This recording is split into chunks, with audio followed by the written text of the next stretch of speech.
¿Puede realmente la justicia ser ciega en lo que respecta al tratamiento de menores en el sistema judicial?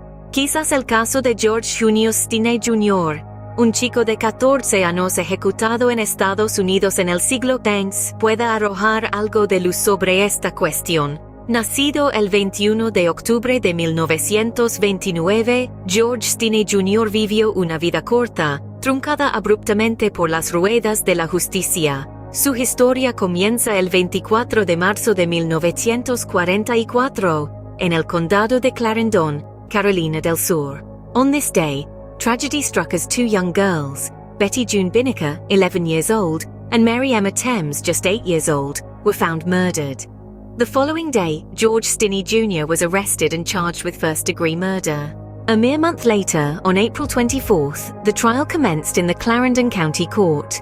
By 5:30 that afternoon, after only a 10-minute deliberation, the jury returned a guilty verdict.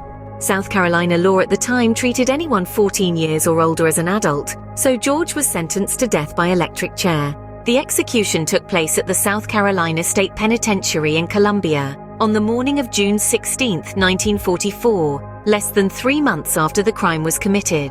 This swift and severe response made George Stinney Jr the youngest person to be executed in the United States in the 20th century, and the last minor under 16 to be put to death. The case of George Stinney Jr has remained controversial to this day, largely due to the numerous anomalies in the investigations and the judicial process. The forensic reports differed about the type of weapon used in the crime, and the autopsies on the girls revealed no conclusive evidence of sexual assault.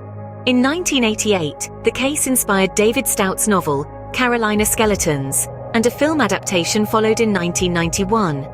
Both works brought renewed attention to the case and its many troubling aspects. Despite the controversy and questions surrounding George's case, it took until 2014, 70 years after his death, for a South Carolina circuit court to exonerate him fully. This posthumous acquittal, while unable to undo the past, served as a stark reminder of the historical injustices committed in the name of law and order.